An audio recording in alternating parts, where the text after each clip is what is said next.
Good evening, all. My name is Pat O'Brien. I'm a farmer from West Cork. Good evening, all. My name is Pat O'Brien. I'm a farmer from West Cork.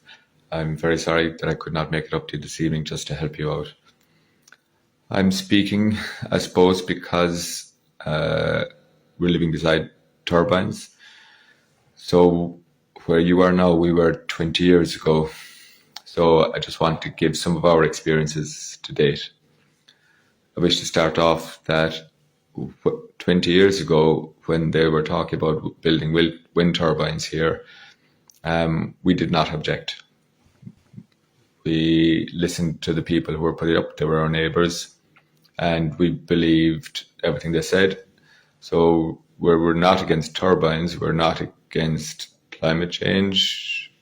We love to see people getting on. But unfortunately, what has happened, or what we have seen since, tells us that wind turbines are not sustainable. Just to elaborate on that, to understand sustainability, there are three main parts to sustainability.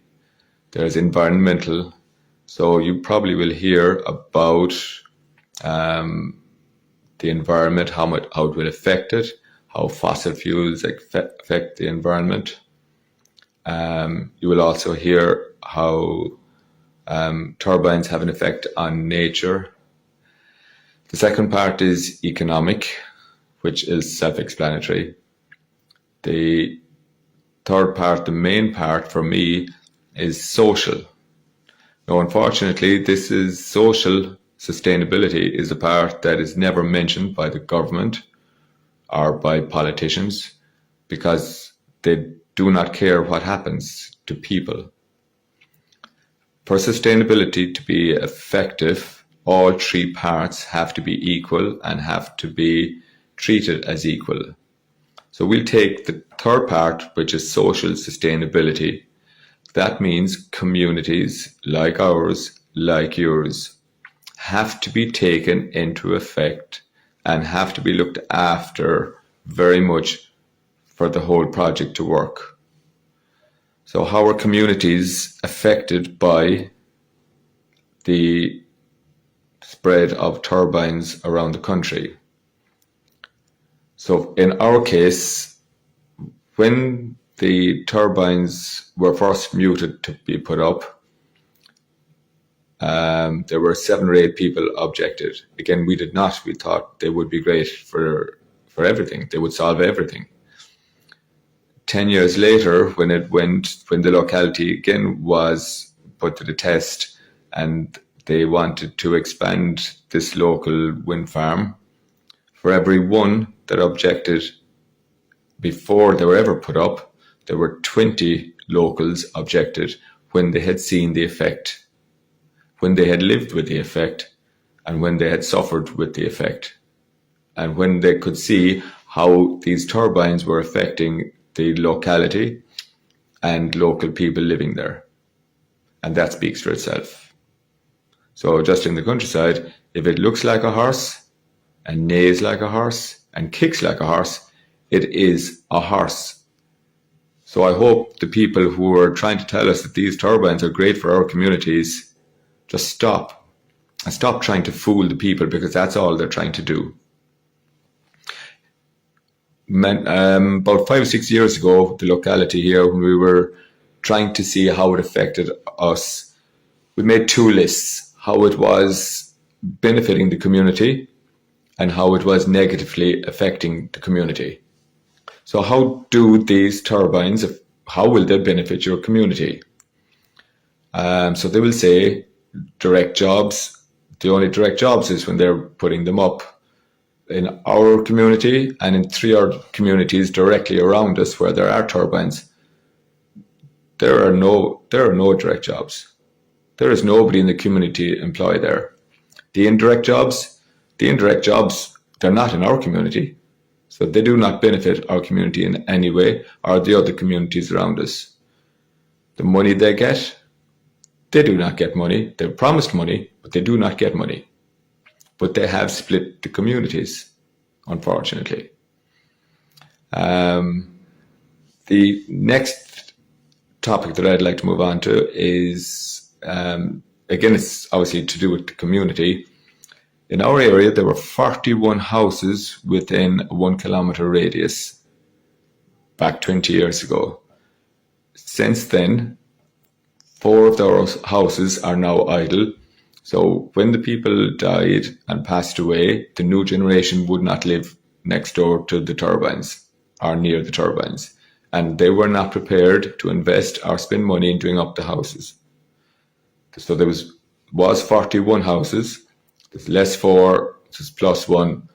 So we envisage within maybe 30, 40 years, the number of people living here will probably be down to half. Is that pie in the sky? You just do the maths. Would any of you choose to live or build a house or invest money in your home next door to a wind turbine? Very, very few would, unfortunately.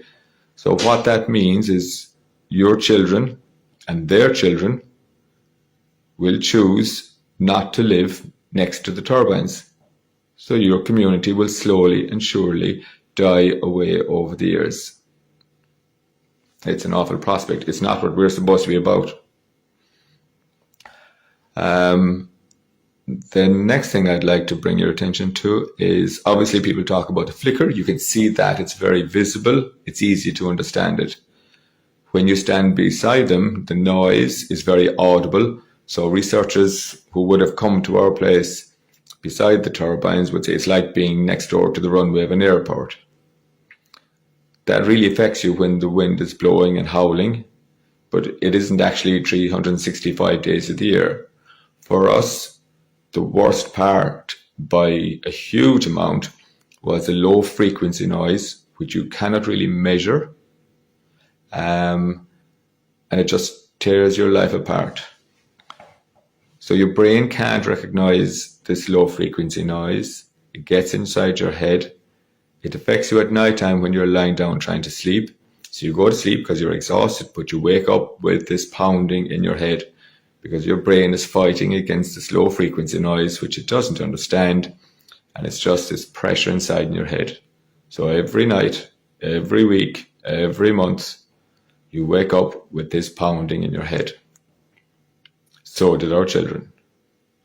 So even though we're farmers, we built a new house in 2002, and 7-8 years ago we eventually gave up and we moved out of the house because of the effect that it was having in our health.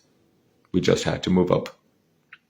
So we moved further away. We were 570 kilometers away from them, where our new house was, our home was. So we upped and off and left our home beside our farmyard, beside our place of work, and moved a kilometre further away.